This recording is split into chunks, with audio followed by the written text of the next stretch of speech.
White women, watch this video and I'll be right back. Pay attention. People don't bash them afterwards when they say something about a reality. This is a really interesting jumping off point for a conversation I've been wanting to have for a while, which is that as white women, we exist at a very fascinating intersection. If we look one way, we see, and it's very easy for us to see, we see our relationship in gender to men. And we see misogyny, patriarchy, we see the dynamic, but we also live in another intersection. We look this way, crack, crack, crack, ego death. We see our racial identity. We experience racism from the perspective of the oppressor. It's much harder to see because it doesn't benefit us to see it. You're talking about a dynamic. Hold on, one second. Now, I think I've actually been in the room for a dynamic that she might be describing, so I want to show you what the dynamic is. You're in a meeting, maybe it's a Hollywood meeting, somebody says something super cringy, so white lady looks over at black lady, who clocked it when it was a yellow flag. We didn't clock it when it was a yellow flag. We don't have eyes for that. White lady looks over at black lady and is like, ooh, is this a problem? And she's like, yeah, that's a problem. So then white lady starts to do something I like to call white lady calculus, where we think like, oh no, if I say something that's going to upset this white man who I have been conditioned to protect from his own shame for generations, if I make him uncomfortable, I'm going to be abandoned and die alone, right? I mean, that's the ultimate fear. We don't want to say anything because we don't want to be subject to harm. Meanwhile, we're jealous somehow of the black lady who has to say something anyway. It's not because she sees less harm. It's because she has stronger character. It would be like a man saying, I'm so jealous of these 5'2", 19-year-old girls on subways because they just get to interrupt assaults. Like, I could never do that. I might risk bodily harm. The fact is, we often leave the moral responsibility to the person with the most marginalized identity in every room. And the reason that the black lady has to take care of it is because you won't. Because you won't. Rewind. Y'all gotta hear that one more time. The fact is, we often leave the moral responsibility to the person with the most marginalized identity in every room. And the reason that the black lady has to take care of it is because you won't. Because you won't. Because we won't. Here's the rest of the video.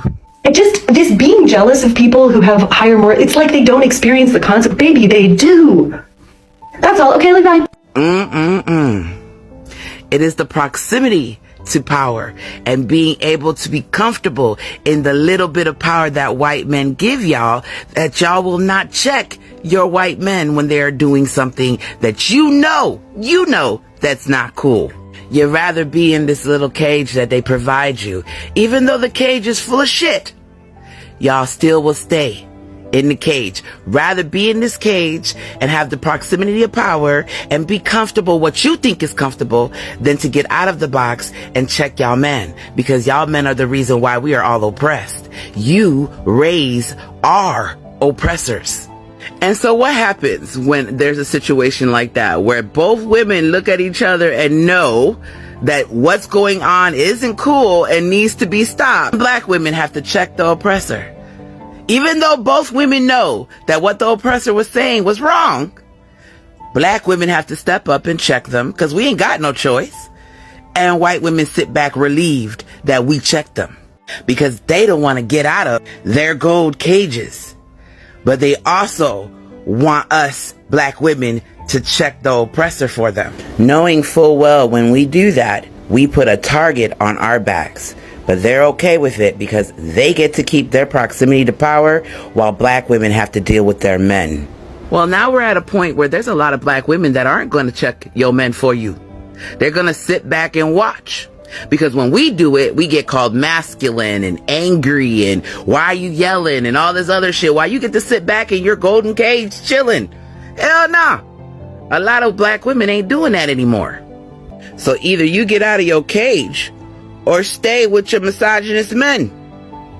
It's not right that you get to sit at the proximity of power, being comfortable in your cage while the rest of us suffer.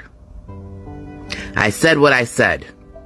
Remember, diversity equal power. We can change the world when we work together and protect black women. And white women, it's time to get out of that cage and start fighting back. We not gonna fight for you. We'll fight with you, but we're not gonna fight for you anymore.